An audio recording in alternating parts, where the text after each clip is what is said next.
Without a shadow of a doubt, it's the drunkest show in social media history. I want to welcome you to the war zone. I got my co-host, Donovan Saadiq, in the building.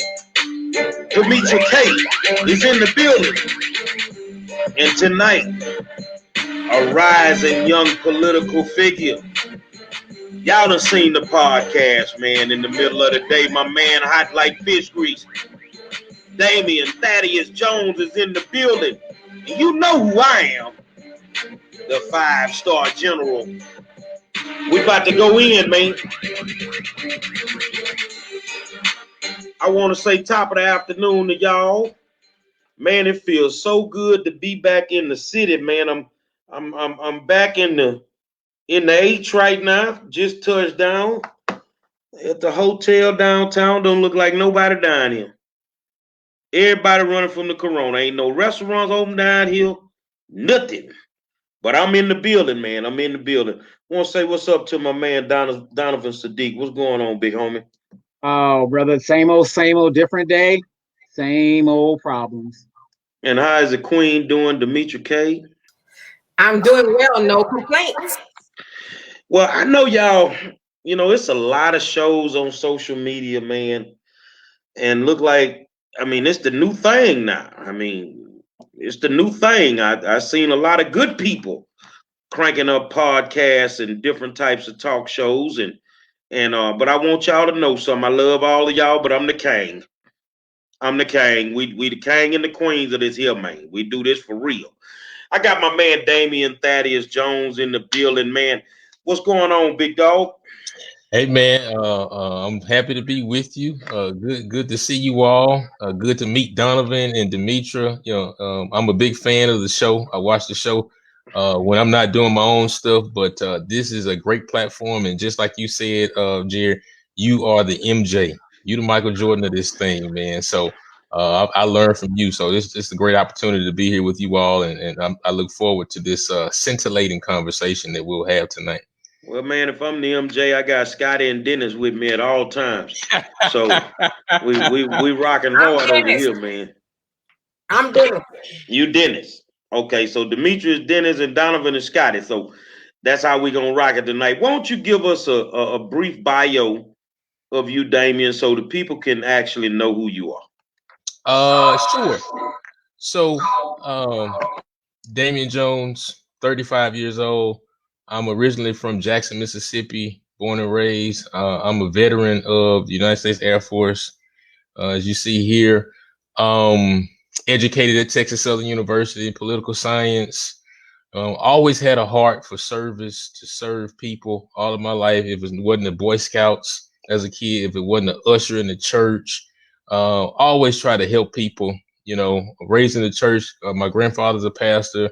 My parents are awesome. My grandparents were sharecroppers, so I learned hard work and dedication, growing up in Mississippi. But then after college, I got involved in politics about 10 years ago when I moved here to Houston, and it really changed my life. I knew I wanted to move in the political space, but I didn't know how. And actually, the first politician I ever met in Houston was Jarvis Johnson. He was city council at that time. And so just watched him. And then I met Congresswoman Jackson Lee. And then I became involved in student government at Texas Southern as well, and became the vice president of Student Government Association, but also did some work within the community, just learning and just putting my head down and just working, and trying to achieve what I wanted to do, which is really help people. And I've always felt the greatest African-American in the history of this country is you give a lot of kudos to Harriet Tubman and what she brought to the table. You give a lot of kudos to Malcolm X and what he brought to the table.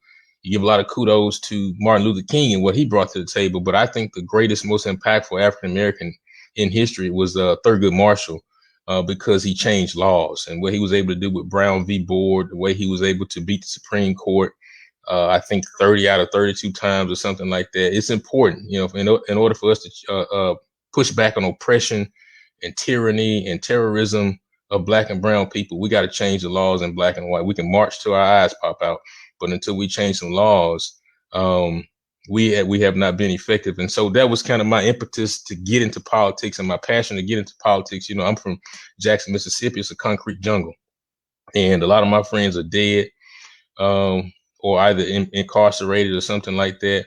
And so for me to be 35 years old, successful, married, and to make it out of there is a blessing within itself. As I mentioned, my grandparents were sharecroppers, you know, not 2 or 3 generations ago, but my grandparents in the Mississippi Delta, where it was, you know, working somebody else's land to make ends meet. My grandmother shared stories with me about how she stood up to white supremacy just within doing her job.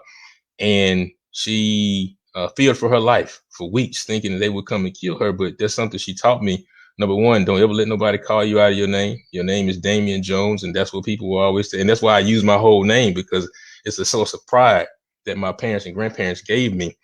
And so, you know, that's who I am. And so then got involved in politics.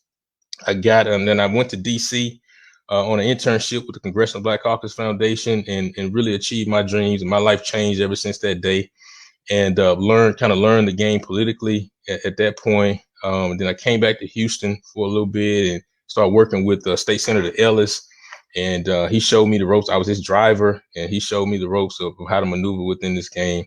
And then I moved on to do some work with State Representative Ron Reynolds as well. And then I moved to DC, and I led the program at the Congressional Black Caucus Foundation. And then I moved on to do some environmental justice work in DC. And then in 2018, I jumped on to Beto O'Rourke's campaign and came back to Houston and led his African-American outreach. And I think history shows that we did an incredible job with what we were able to do with him in Harris County and in Houston and across this country.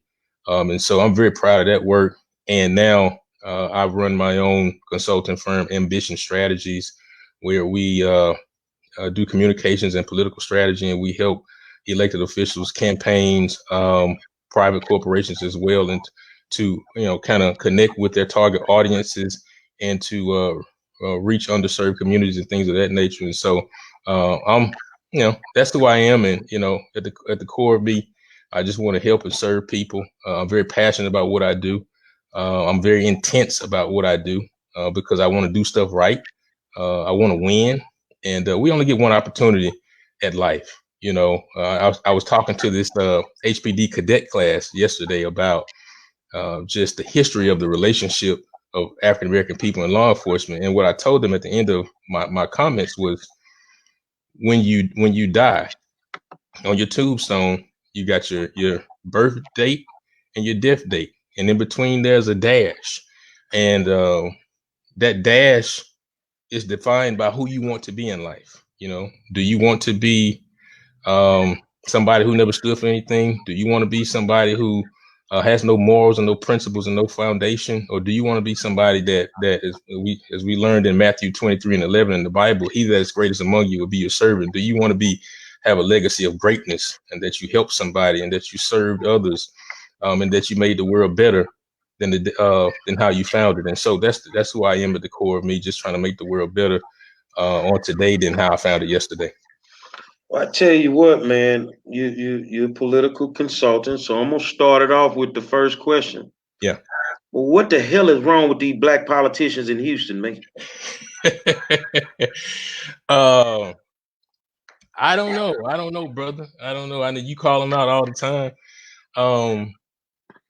What's wrong with them? You know, we can't cast aspersion on everybody. Everybody has some strengths, and then we all have some flaws in how we do our work. And but I think something you and I have talked about.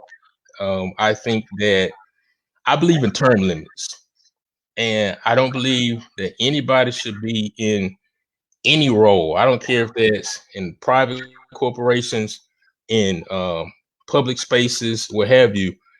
20 years. You know, when you on your private job, after 20 years, you retire and you go home and do what you got to do. But somehow in politics, we allow people to sit around for 25, 30, 35, 40 years. If you haven't achieved what you set out to do in 20 years, then you probably ought to let somebody come in and do that job as well. So I believe we should have term limits to allow fresher voices into the conversation, to reinvigorate the political discussion or whatever the discussion is, to keep just some fresh ideas on the table. Because with anything comes complacency, comes disconnectedness as well.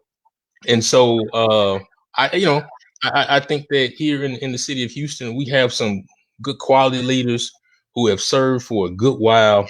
But at some point, we got to pass the baton, and I truly hope that time is coming soon.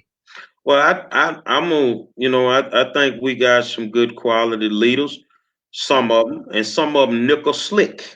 Mm-hmm. Some of them slick as a can of oil. That's what it is.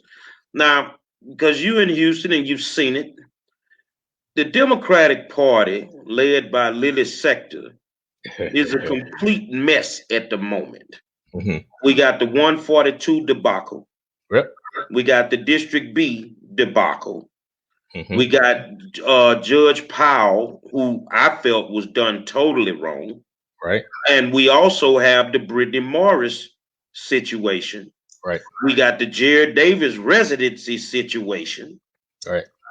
Give me your honest opinion on how well the Democratic Party in Harris County is doing at the moment, based on what I just told you. It depends on what lens you're looking at it from. If you are looking at it from well-to-do and connected whites, then it's working out really well. But if you're talking about how it relates to people of color, poor people, those who have been disenfranchised, those who have been locked out of the system, those whose voices are never heard, then I would submit to you that the Democratic Party has a long way to go in terms of engaging those voices, in terms of lifting those people up, in terms of diversity across the board, and getting away from lip service. You just laid out a bevy of examples, whereas we have a lot of room for improvement and areas of improvement in terms of how we engage African Americans and people of color in this county. Listen, African Americans are a huge voting bloc, and we continue to carry the Democratic Party. But somehow we don't get the respect we deserve. We are not placed in positions of leadership. We're well qualified, but it just seems as though the same people continue to hold these roles and kind of box us out, give us kind of put them in the field, give them field positions or give them some organizers positions. But it's time that we put make sure Black folks are in the top leadership roles, executive director, party. Listen, we've never had an African American party chair. Now, I'm not casting aspersion on the person that's sitting in that current seat, but I'm just saying down the road, why can't we just push for an African American party chair as well? We're in 2020. It's time that we diversify our how we look at leadership and our strategies. And in order for us to help have a inclusive Democratic Party, we have to make sure that we include all voices in the conversation. And personally, I am infuriated. I am fed up. Black people have suffered too long. Black people have fought too hard.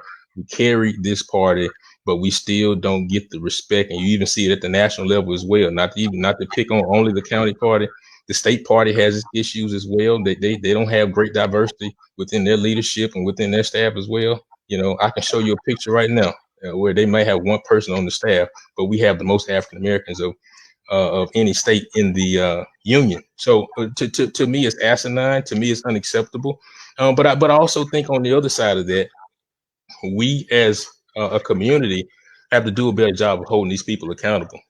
Let's stop accepting turkeys. Let's stop accepting these BS. Oh, we'll give y'all some jobs and positions. I'll take a ham. Yeah, no, you got to get off that swine, brother. But we have to put our foot on their necks because we have the leverage, and we have to be straightforward. We got to stop being happy with just taking a picture with people. I take a picture of anybody. Picture don't mean nothing to me, right? But we have to really hold people accountable and really call them to the carpet and really be straightforward and honest and stop, letting people just throw you a little bone and be happy about it. We have the opportunity to really do something incredible. Listen, our children are watching us in terms of how we fight.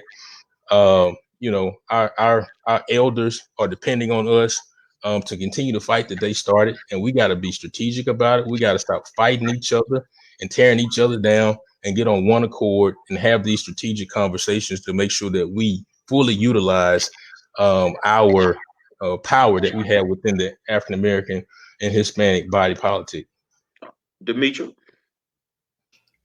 And once again, welcome. So Yes, I want to ask, how do we, in your opinion, move Black voters from symbolism to getting results, to tangibles? Because we know oftentimes we as Black people vote out of symbolism. Our ancestors did it. So, you know, they died for our right, blah, blah, blah, all of that. But we vote and we don't get anything. So how do we move from just doing it out of symbolism to actually getting results? Like, what does it a mindset change? Like, in your opinion, what do we need to do? You know what my honest opinion is? And Jerry has been talking about this for the last couple of weeks. We need to have Black folks in both parties. You know, when we go and put ourselves in this one area, in this one box, listen, I have no problem with Black Republic. I just had one on my show the other day, and we had a very robust discussion, a very respectful discussion. I have no issue with that. And I really hate when people demonize people because they think differently than them, or they are, you know, aligned with a different party than them. I think that's really crazy, you know, because at the end of the day, whether you Black, blue, red, white, green, what have you, we all are in the human family, and we are God's people. We just may see the world a little differently, but that doesn't mean we have to hate each other, right? And so I think Black folks, brown folks, those who are being oppressed, those who are being marginalized, we need to go play in the Republican Party. We also need to be in the Democratic Party. And if we want to be independent, we need to spread ourselves out. So again, we can have real robust discussions. Nobody can box us in one corner. Because I mean, what the Republican young man I talked to the other day said, I said, tell me about the power of the African American vote. He said, the Black vote has no power after the primary. After the primary, it's a wrap. And you kind of seeing that now because, you know, you can argue that now Joe Biden won the primary. He knows he has the black vote in the bag, right? So there are certain things that he's not going to even do, right? And because we gave, and a lot of friends of mine have talked about this, we gave up all of our power in the primary. We didn't hold people's feet to the fire. We didn't make certain demands. I mean, you know, arguably, what is a Black agenda? Do we have one? Where do I go to find it? Is there a website? Right? Do I go find that? Well, I mean, okay, you might say, then what is the agenda in Houston? Where do I go find that? Is there a website to find it? What is the Black agenda for Harris County, for the state? Where do I find that? As far as I know, it doesn't exist, right? In terms of just having one particular area for people to draw from and know what our marching orders are. So in terms of what you talk about to your question, I think we need to play in different buckets and use our leverage, first and foremost. Secondly, we got to constantly speak truth to power.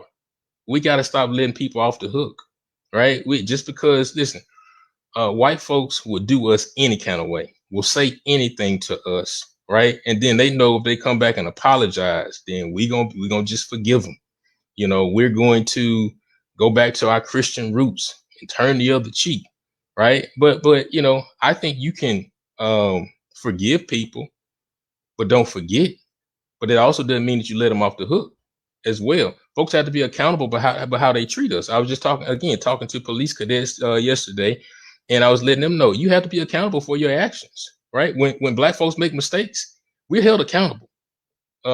Disproportionately, the punishment is worse than any other ethnic group, right? So we also have to we need to hold Joe Biden accountable for his involvement with the 1994 crime bill, however we can. You know, we need to hold him accountable in terms of the lackluster, lift every voice, Black agenda that he presented as well. We got to hold folks accountable and just stop taking any damn thing. But also, and I talked about this when I talked with people about relationships, you got to know what you want. A lot of times, especially Democrats, we out here just yelling, you know, yelling, right? You know, complaining about everything. And then you ask, what are your solutions? Or what are you looking for? I don't know. I just don't like Donald Trump, right? That's not going to get us anywhere. But you also got to know what you stand for and what you will not tolerate as well. So if we can find that one leader, to me, I think the most fearless leader, African American leader in the country is the Honorable Minister Louis Farrakhan, right? But then look, they've censored him, they've taken him off Facebook, taken him off Twitter, all this kind of stuff, right? But if we ever just find that one leader who can be strong, who can speak truth to power, and who is fearless to stand up to white supremacy without any strings attached and worried about money, and can give us our marching orders, can give us what our strategy is going forward from a political standpoint, from a socio-economic standpoint, to attack the wealth inequality in this country, we will be all right. But we need some fearless leaders, as Martin talked about. We need some drum majors that are ready to lead the fight. We got to stop letting folks off the hook and treating us any kind of way. But we also need to play in different parties as well.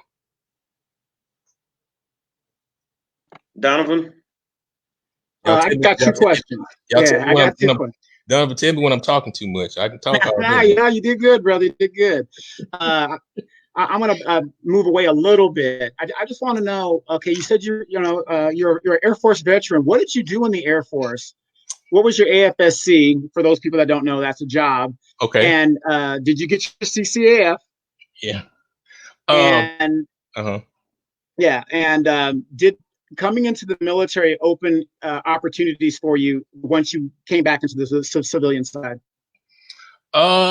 Yes. So what was my job? I was a aircraft electrical, it was E&E, so electrical and environmental system specialist. So I worked on F-16s, doing all the wiring, all the electrical stuff. Listen, if I was doing that job in the private sector, I'd be making like $200,000 right now. Oh, absolutely. That's avionics. Oh, yeah, absolutely. Right. But I didn't like the job. I always say I don't want to do nothing that I don't have a passion for. And so I'm not your go turn a wrench, fix a tire guy. I pay somebody to do that. I know how to do it, but you work hard so you can pay somebody to do that kind of stuff. So that was my job. But were you in the Air Force? Absolutely. Okay, yeah, because when you said AFSC, okay, you talking my language now, so hey, thank you for your service. Yeah, you too. But I was old school Cold War stuff. But I was an aircraft mechanic, and then I became a 130 pilot. So okay, yeah. So I was stationed in the Luke Air Force Base, and I went there when I was 18 years old, and it changed my life. Taught me how to be a professional at that particular time. Taught me how to manage money. I built camaraderie with some great friends as well that I still keep in touch with to this day. So it really taught me to grow up and be a man. But there's no greater honor than to serve our country. Our imperfect country. But I woke up every day proud, and that's why I still wear this hat today, very proud. But in terms of your question, did it prepare me for other opportunities in life? Man, I'll be honest with you, dude. I've always gotten positions that I probably wasn't qualified for. That I probably on paper I shouldn't have gotten. But I always shoot higher. I always shoot higher than what I'm supposed to really shoot for. And I think part of that is because of when people see military on your resume, they see you as being on time, as being prompt, as being disciplined, all those different things. And for the most part, we are, but we are humans. So some of us are dirt bags too. We're going to be late for work sometime, all those different things. You know the language. And so, yeah, I think it's really helped me a great deal. I was able to, the military put me through school as well. I didn't pay a dime for that. I'm thankful for that. I'm still getting some benefits to this day because of my experience in there. And so I encourage young people who can't find their way, who are coming out of high school and can't figure it out and don't know what they want to do just yet. Go to the military. It'll change your life, man, because, I'm the youngest of three boys. Both of my older brothers are also veterans of the Air Force as well. One just finished 18 years on full retirement now. And it changed our lives coming from Jackson, Mississippi, man. And my parents are so proud of what we've been able to do. But I don't know if I didn't go to the military. I don't know if I'd be sitting here talking to you all about politics and life. Absolutely. Yeah, they have a good the 172nd Airlift Squadron there in Jackson at the airport there. That's a good unit. Yeah, absolutely. Absolutely.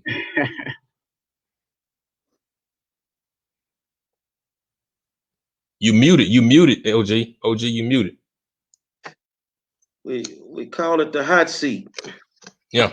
So when they show up, I ask the tough questions. Yeah. A couple years ago, or whatever, 2 or 3 years ago, something, you were accused of something, and I think that when it was all said and done, you were cleared. Yeah. And a young lady actually accused you of rape. Yeah. When you were a staffer for Sheila Jackson Lee. Can you give us a little insight about, what happened and how it turned out in your favor?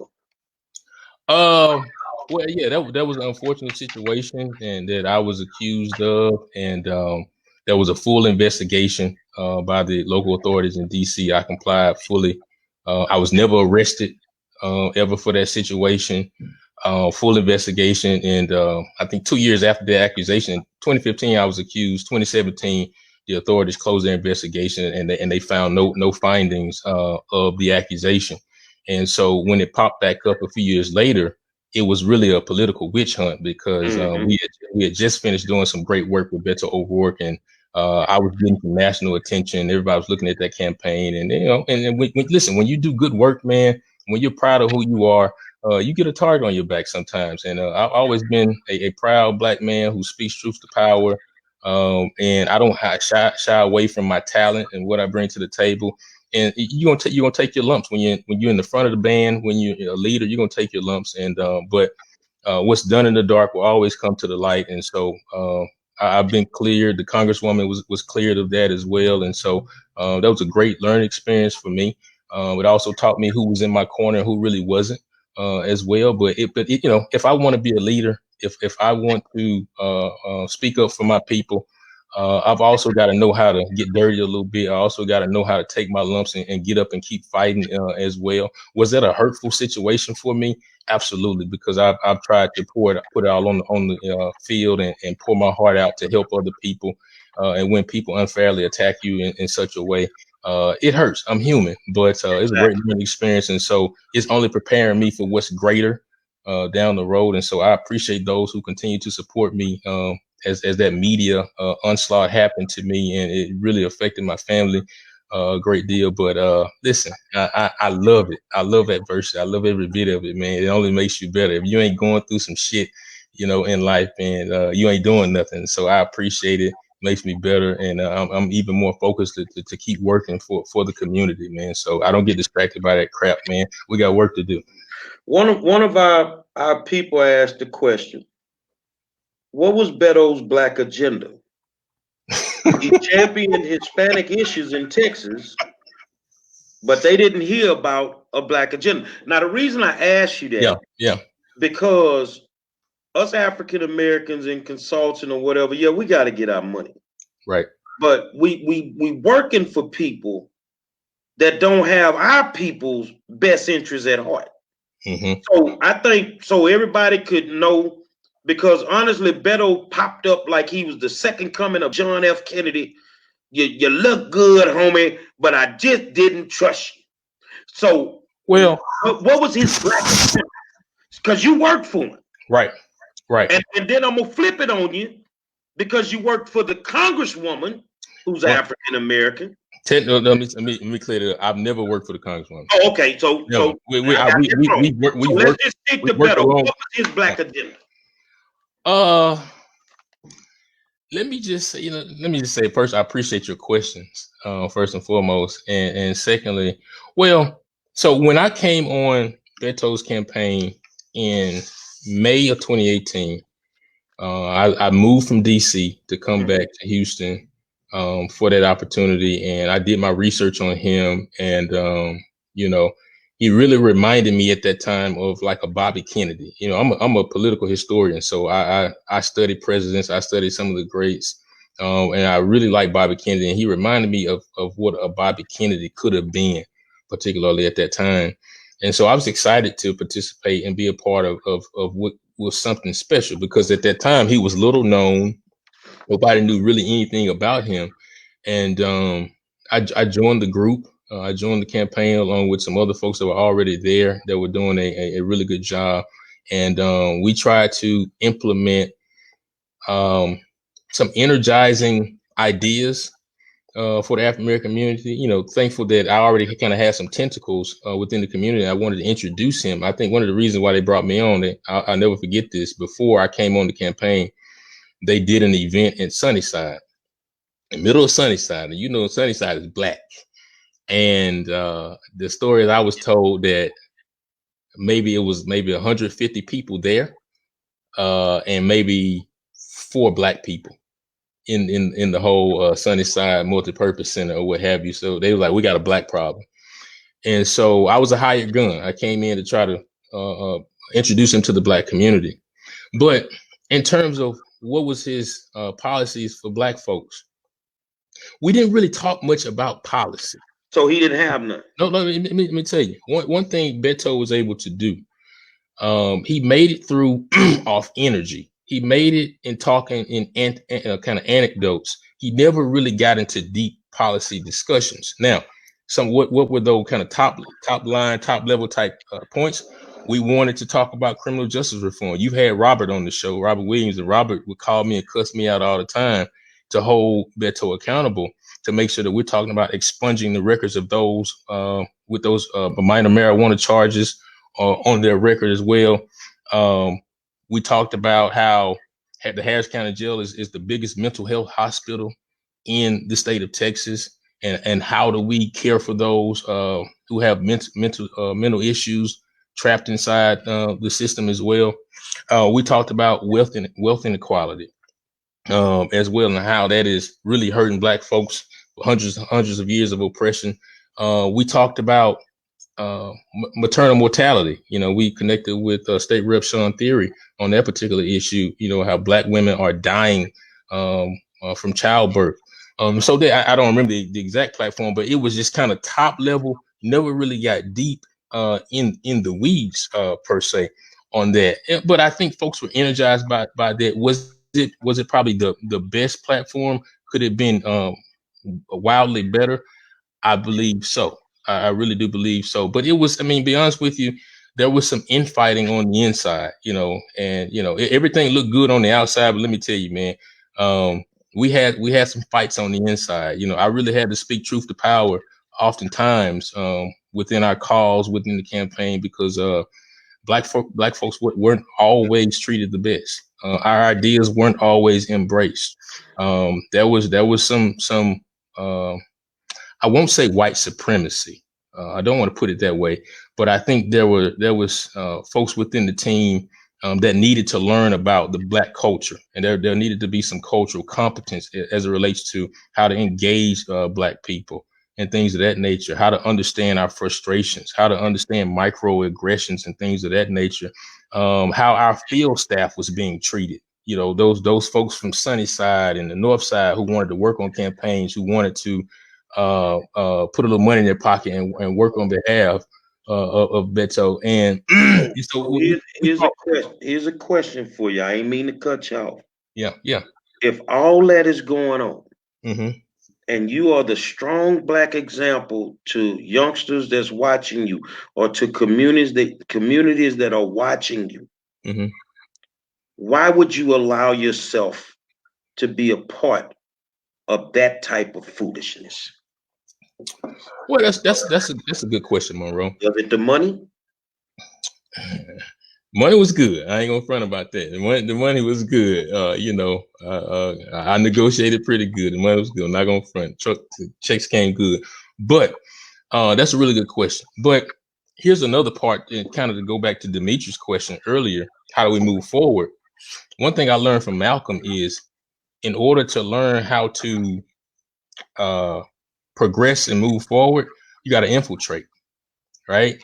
And learn the ways in which of how they win and what they do. I wouldn't be a successful consultant now if I wasn't on Beto's campaign, because I learned so much about how much money is being kicked around to white folks. These large contracts that we are never privy to, that we know nothing about. They tell us to go knock on doors. Meanwhile, these large contracts are being passed around.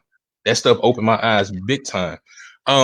But also within that, somebody has to be the one to go in there and take the lumps and take the hits for others to go out and to inform people about how this thing works and what happens. We were very frustrated, but I also want you to remember, dude, we lost by 2 points. We lost by 2 points, and arguably we could have. Arguably, if machines didn't screw up around across the state, we could have won, right? And so it was a lot of pressure. My first day on that job, I approved a $400,000 media deal to make sure that we put money in the pockets of Black media here in the city of Houston. They'll tell you Jeff Boney, Forward Times, Sonny Giles, Defender, all those Black papers. They'll tell you. We all sat in the room and we made sure they had money in their pocket. We made sure that they were taken care of. So it was a lot of pressure because I had nobody to look to. I had nobody to learn from, right? Because we're never in those type of roles, right? And so, man, I went home a lot of days stressed out, trying to figure it out. But I knew I had the weight of Black folks on my back, and that's what I signed up for. And I was going to stand tall and do the job the best way I could. So that's a great question that you asked. But you can't quit. You can voice your grievances. You speak truth to power. But everything doesn't have to leak out and make it a huge deal. You can handle your business on the inside discreetly, and people understand that you mean business. And so I think we were able to do that, our entire team. Demetri? So I actually have 3 questions. Maybe I'll reduce it to 2. So I want to start with you said when they were asking you about why, or Gary asked you about why were you involved in such foolishness, and you said that, well, I'm use it to kind of, I guess, learn what I could, infiltrate the system. Are you familiar with the spook who sat by the door? I'm sure you are. I've heard of that, but is that a book or a movie? Everybody, please, tonight, forget Netflix. Go to YouTube and watch The Spook Who Sat by the Door. Now, the reason I asked you that is because The Spook Who Sat by the Door was a movie. They deemed it like a blaxploitation movie, but it came out in the 70s, where it was a Black guy who was a CIA. They were training him to be a CIA agent. Well, he took everything he learned and took it back to the hood. I think it was Chicago, and trained up all the men. And, they waged this full-fledged war with white supremacy. Now, the end is unwritten because I guess they were more or less like, it's for you guys to decide how the story will end. And so that's kind of what I thought about when you were saying that you were kind of infiltrating. But did you use any of that, to come back to, let's say, the Black community to say, okay, this is what I learned. This is what I need to do? Yeah. Well, I mean, so after I finished on that campaign, I started my firm, and which is our direct goal is to build Black political power. The clients that I work with have been Black. I work in Black communities to make sure we're building up Black people, to make sure we get good Black elected officials around the horseshoe and the state legislature and so forth. And so all that I do is to lift up, empower, and to bring my people forward. I don't shy away from my color and who I am. And we've been treated so poorly for so long, but I've also been blessed with great opportunities, and I've always been taught for whom much is given, much is required. And so every move that I make, we've been able to raise my firm. We've been able to raise a little bit over $200,000 within the past year and a half for candidates and our clients as well. And so, yeah, we are using that because look, you know why we're losing oftentimes in the political space? Because we don't raise money.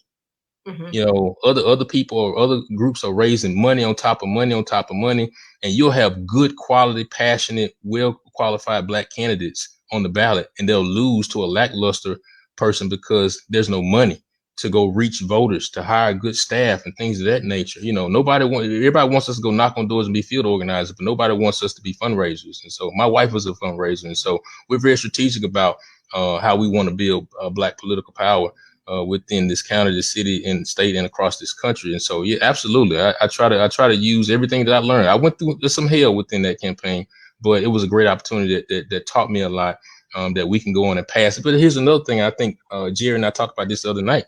It's about training. As I mentioned when I was in that role, I didn't have anybody to look up to and call and learn from.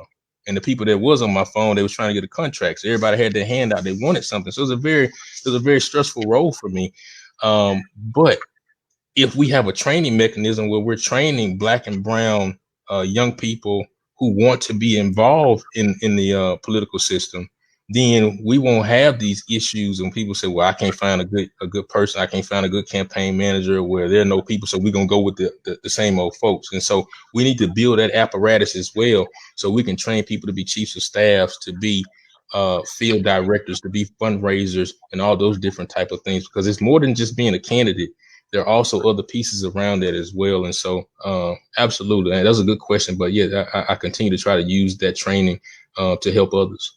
All right. So let me, and if you guys don't mind, so I want to go back to the rape allegations, and I want to address Terry, where he says, well, you know, people always want to talk about the negative and not the positive. Well, I think anybody, you know, interviewing somebody wants to, you know, just, we want to tell the whole story. We don't know the story, obviously. Like you said, you were cleared, and so that's a good thing. But my question I really want to ask you is, why do you think people don't stick up for the accused? Because you're the accused, you're not found guilty. So, I mean, especially with the Me Too era, we've seen a lot of people fall. We've seen a lot of political people in the game fall. Al Franken was one of them. And when they said they looked at what happened, a lot of people who were against them said we should have actually side. So in your opinion, being that you were in that situation, why do you think people just throw you under the bus, or throw you away rather? You know what I learned from that experience is the power of media. And that's part of the reason why I do my podcast. You know, I did radio. I had my own radio show at KTSU in college back in 2013. I've always had a passion for radio and media. I always wanted my own show. I grew up listening to David Letterman and listening to talk radio with my dad and things of that nature, Rush Limbaugh and things of that nature. So that's why I love this. You know, Jerry and I talk about this. Like, we really love doing this kind of stuff. But media has so much power, and we have so many media folks. We have bloggers, we have podcast people, and people are just clamoring for a story, right? And so the media will take any little thing and write a headline and blow it out of proportion. And nowadays in this social media era, people don't read the articles. They don't read the details. They just see the headline and then go share it. And then it just shares and goes and goes and goes and goes. And they don't go into the details to say he was never charged. You know, there was blah, blah, blah. They just see the headline, so-and-so accused of whatever. Right. And so that is unfortunate that happens. But what also, I think we've forgotten about due process. I really think that we have forgotten about due process, and we just instantly want to judge people the first time we hear something. Or, you know, people lie every day. You know, I think people lie, and people lie on people that they don't like, and people have all kind of other different type of reasons, you know, to do what they do. But we've got to remember, if we're a country that is always talking about criminal justice reform, then how on God's earth do we not give people due process and give people a fair shot, and people and people are innocent until proven guilty, right? That's a BS, you know.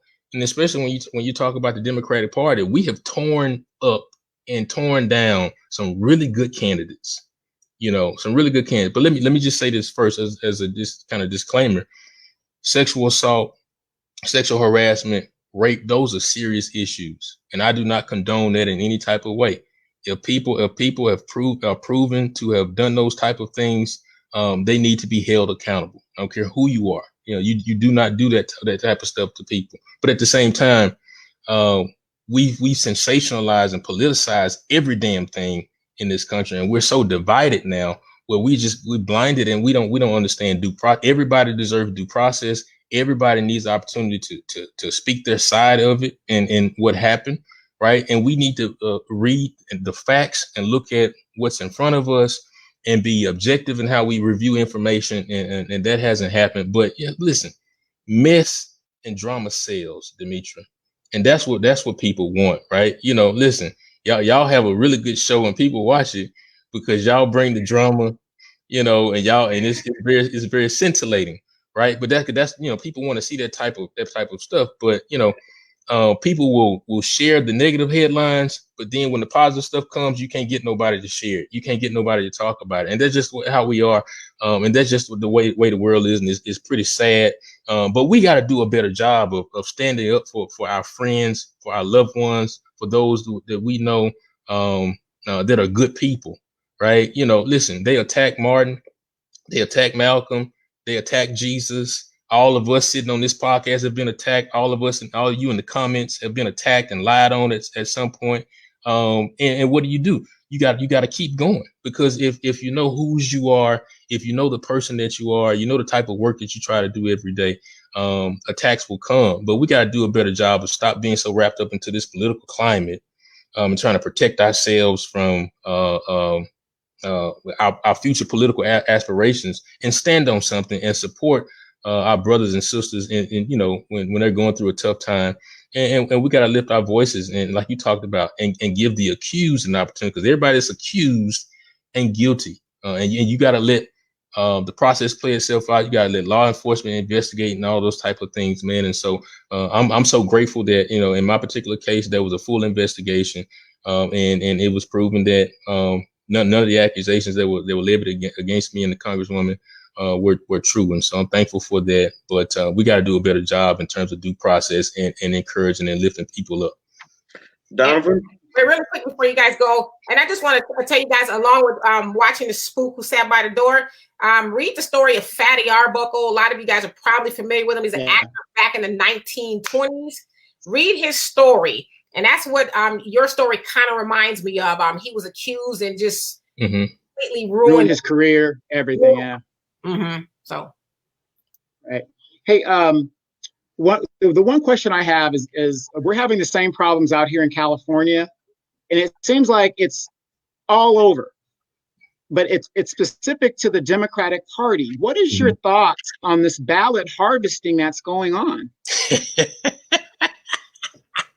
I mean, we have a big problem with it. The Negroes. Oh man. Listen. There's some issues there. You know, I've read the reports. I've seen the really good investigative journalism that was done. I think the young lady trashtalk.com, wherever it was. There's some real issues there. And we know that there is some underhanded things going on within campaigns. Like you said, when we look at what happened with House District 142, there was something that went awry. I don't know who was responsible for it, but something went awry in that particular case as well. We know that people are cheating in some type of way, no matter what state, no matter what county, in terms of people trying to win, because it equals power. Right. But, you know, I'm greatly concerned, because when you talk about these harvesting mail ballots and things of that nature, and taking advantage of our elderly, preying on our elderly, I have real issues with that. Number one. Number two, with coronavirus really affecting our elections and you know, our ability to go vote in person. And now there's huge rampant talk about everybody getting a mail ballot. I have real concerns about that, because listen, people haven't even turned in their damn census paperwork. How do we think millions of people are going to send back a mail ballot? Number one. And two, how are we going to stop all the fraud and all the illegal activity that's been happening on the smaller scale? Now millions of people have these things, man. I'm really, really, really concerned about what's happening. I really hope, you know, well, I ain't gonna say that, but I'm concerned about what's happening. I don't know why people are doing it. I know they just want to continue to have power and win, but it's unfortunate. And I hope the culprits of this type of activity are caught and held accountable, because guess what? Democracy is a very sacred process. The political process is a very sacred process. I told you, my grandparents were sharecroppers, man. We all can read the history about how black folks down in Mississippi were killed, lynched, hung, drowned, all for the right to try to vote, right? And so it's a sacred process that means a lot to our community, and to have people playing with that process. And listen, politics is an art to me. I went to school for this crap. So like, this ain't no game to me. And so if we're gonna do it, we need to do it right. And so I have real issues that with people that cheat like that, and really disrupt the process and disrespect what those who have come before us have tried to build. And so I really hope those people are caught. But I know you all on this show will continue to uncover the BS when it comes to that. Well, let me tell you this. The reason that we cannot find our next generation of true African American politicians is because, especially in Houston, at the African American high schools, they don't know what government is. Mm-hmm.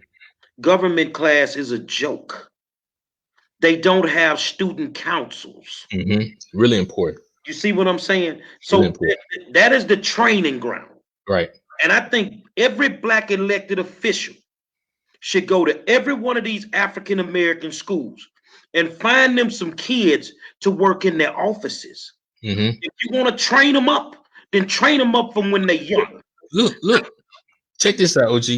But to that point, that's one goal that I have. I want to build a training mechanism to train either high school, college folks how to work in politics. That's one of my ultimate goals. But there's only one entity within Harris County where that exists already. Guess who created it? Who? Rodney Ellis. I know you ain't a fan, but his Texas Legislative Internship Program, TLIP program, has been going on for about 25 years and have put close to 500, 600 young aspiring African Americans through a legislative session who have gone on to do great stuff, right? And I'm a product of it too. And many of the stars, and you had Anthony on the show. Anthony is a product of TLIP as well, and a whole host of others. And so I know you have your qualms with Commissioner Ellis, but the TLIP program is extremely important. And I know since he's become commissioner, he's had to kind of downsize a little bit, but it's time for somebody else to kind of pick up that baton and continue that training mechanism. Because again, as I talked about, we can't just wake up in the morning and expect to be good at something. We have to prepare and we have to train. There's training that's involved. If we want to win in elections, we have to train. We have to train people in order to win. We've been watching those Michael Jordan they've been training them. They've been documentaries. You say you MJ got up and trained every day to be the greatest ever. And so there's a lot of training that's involved. And so if somebody's listening, they want to write me a big check to start a training program for young aspiring black politicos. Please reach out to me and write that check for me and we can get it started. Well, I'm gonna tell you this. Ballot harvesting is real in Harris County. Mm-hmm. It's real. And it's not a mistake.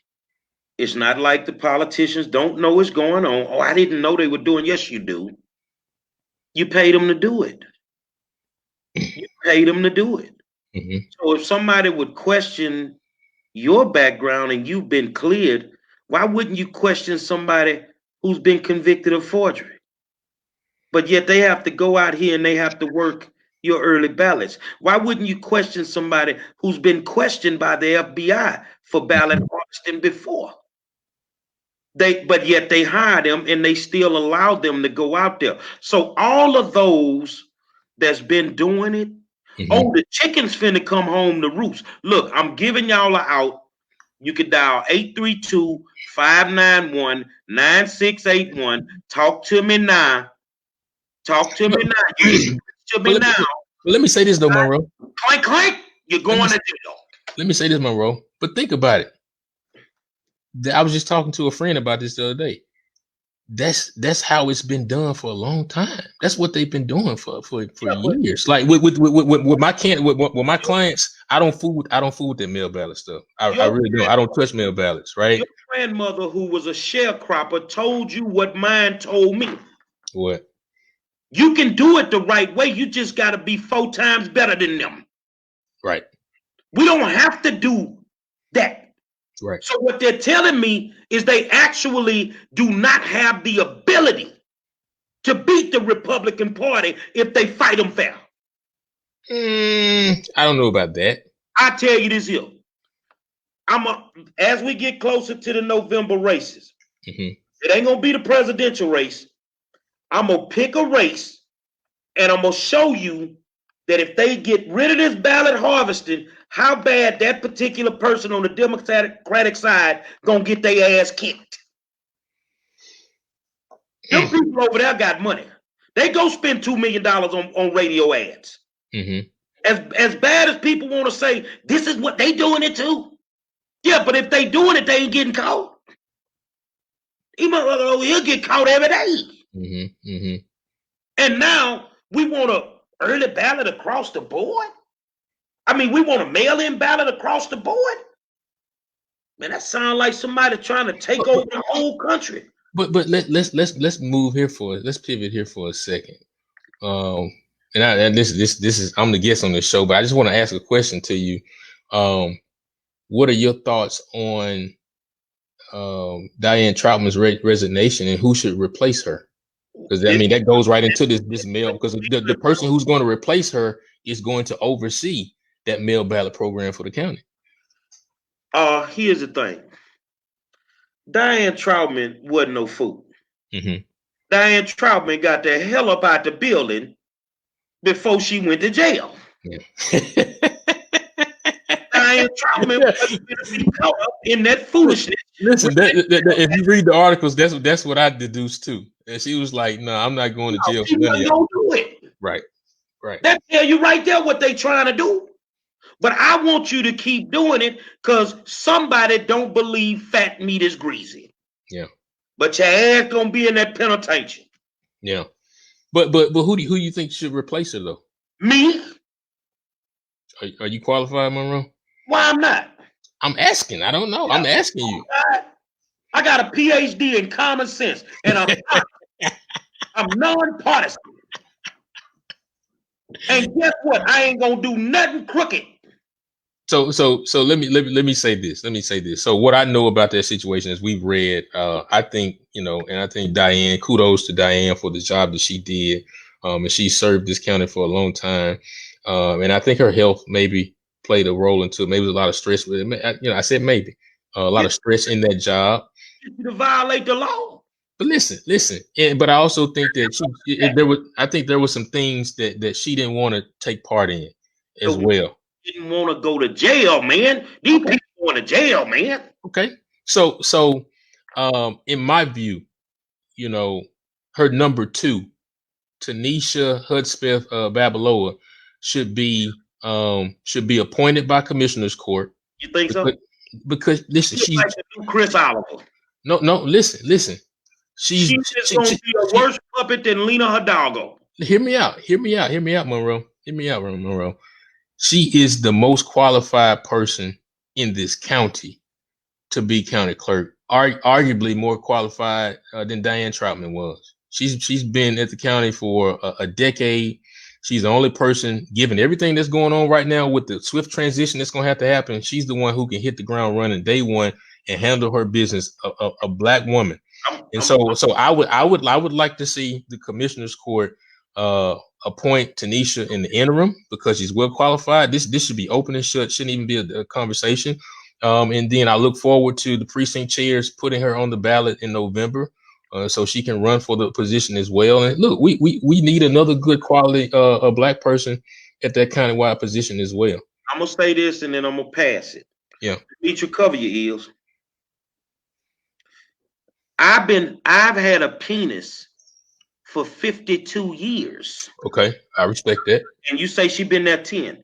Just because I've had a penis 52 years does not mean that I know how to fuck. Okay. Listen, if you ain't figured it out in 52 years, bro, we need to talk. Mean that she's qualified to do the job. I'm being honest. And right now, we don't need somebody from the inside because we know the game that they trying to play. Well, okay. But here's the thing, Monroe. I hear you with your critique on Tanisha, right? But don't be one of those people that can't offer a solution. So tell me, if it's not Tanisha, then who? Me. Give me a serious recommendation. Why not? Why I'm not serious? Listen. There's no disrespect to you, but give me somebody that. And I said that because I knew you would say that. How many of these black folk that just got elected to some positions ain't got no degree in those fields? Wanda Adams does not have a law degree, and they just made her a judge. Is she qualified to be a justice of the peace? Yeah. Is she qualified? Well, the qualifications don't say you have to have a law degree, so yes. So what are the qualifications for me to have do that job? Well, to be elected, I mean, you can just exactly. I'm qualified. Well, name in the hat, big homie. Okay, but you heard my recommendation. You heard my recommendation. Who I think it should be, and I think some folks in the comments also agree that Tanisha should be put in that spot as well.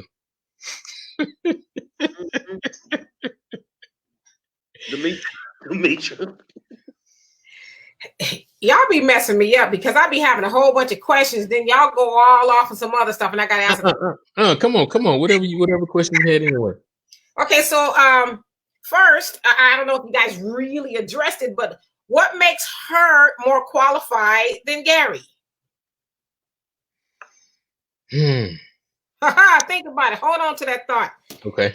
We don't get back to it.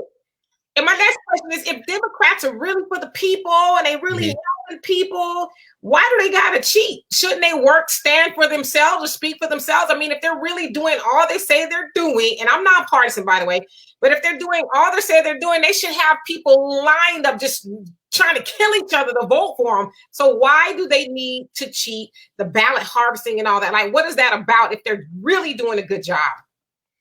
Well, I mean, we just said it. They're not. They're not doing a good job. And so but I'm saying per the lie they tell us, we're for the people. Obviously I'm paraphrasing, but we're for the people. We're gonna help you get this, we're gonna help you get that. I mean, if it's really true, then they shouldn't have to cheat. I agree. But that's why I said we need to play in Monroe. You muted, you yelling, but you muted. We can't hear you. The black politicians are for the gay people, they're for the white people, they're for the Latino people, they're for the immigrant people, and they don't give a damn about black folk. Now back to the other question. What makes her more qualified than Gary? Well, listen, I love my dear brother, Gary Wayne Monroe. 2 points.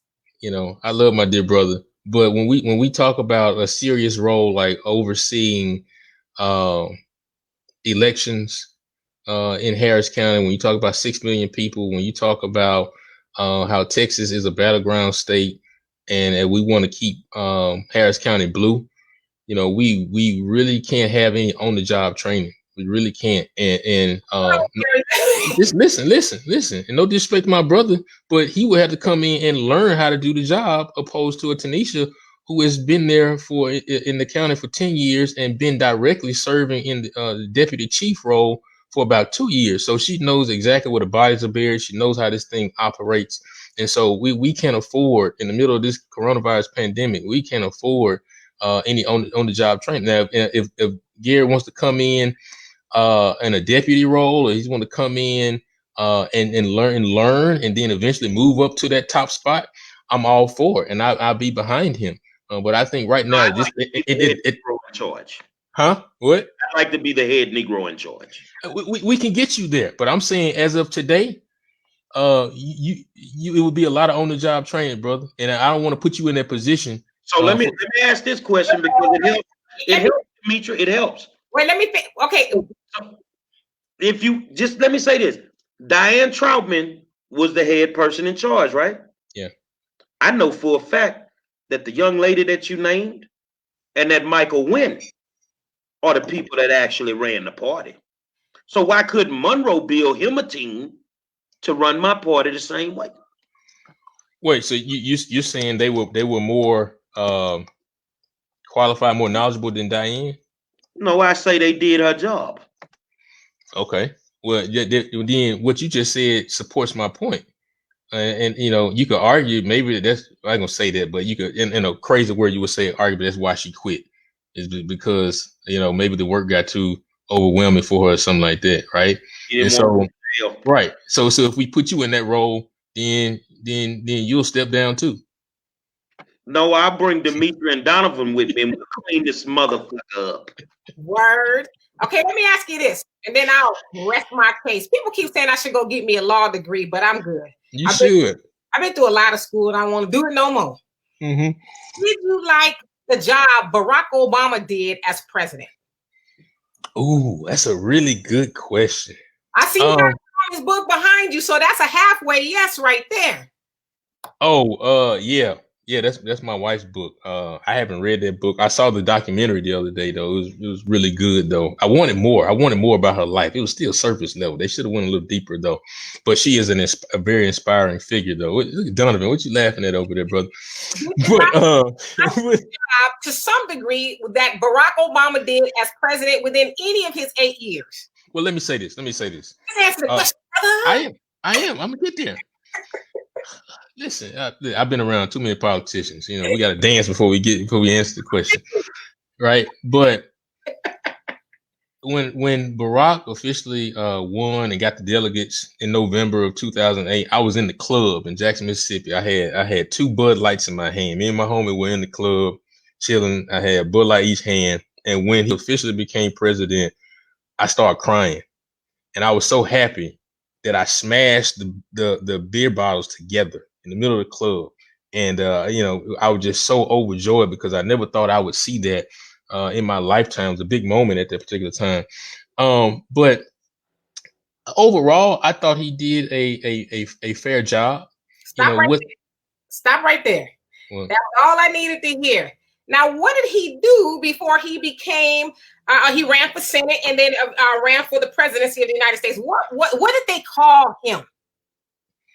What did they call him? Yes, what was he? He was a senator. He was a community organizer. Then he was a state senator. He was a community organizer. Absolutely. What does Gary do?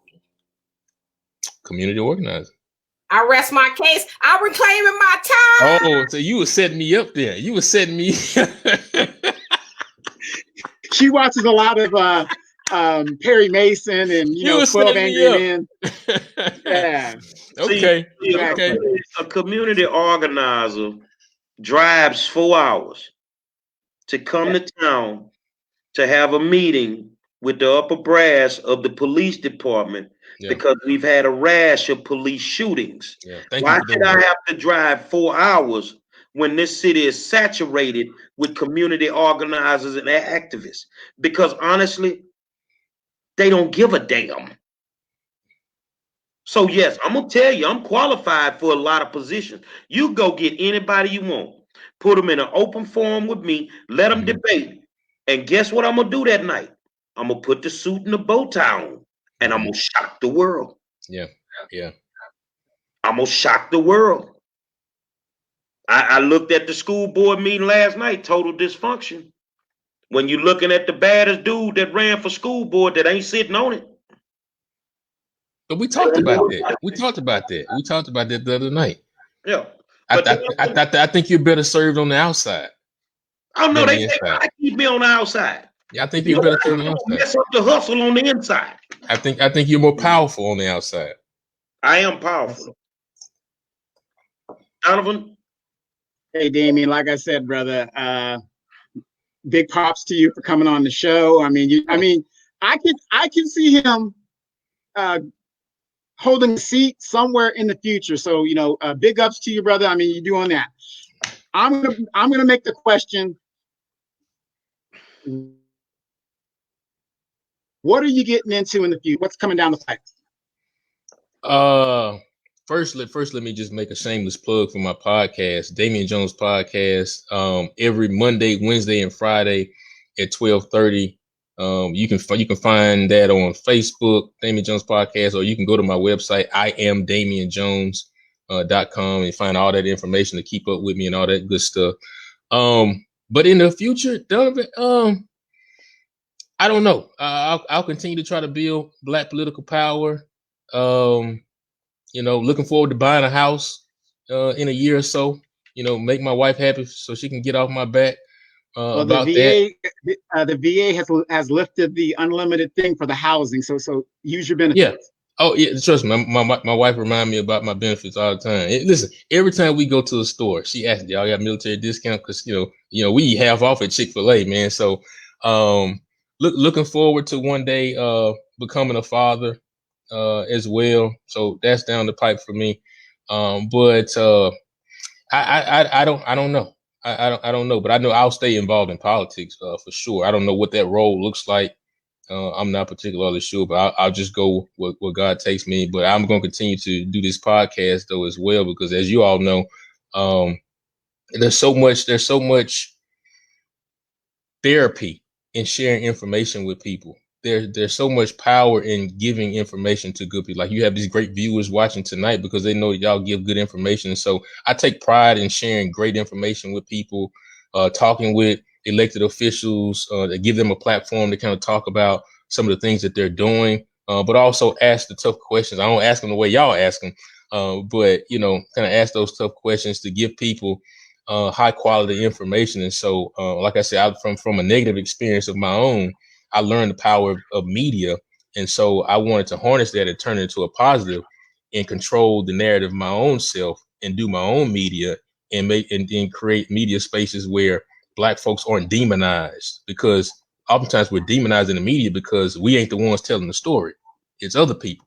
And so when we tell our own stories, we give, kind of a very culturally competent perspective on it. And as you talked about, Demetri, we empower and we lift up others as well. So I don't know exactly what's coming down the pipe, but that's a really good question. But I know I'll stay involved in politics until the day I die.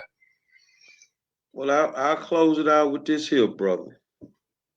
That I see some bright lights in my future. So I gotta make sure I can hold a note when I sing it. Gary Monroe, County Clerk. Dum, dum, dum, dum, dum, dum, dum, dum, dum, dum. You notice at the end I trailed off. You put me in office, I'm cleaning it up. Billy the Kid style. Everybody going to jail, and we gonna run it the right way. Yeah.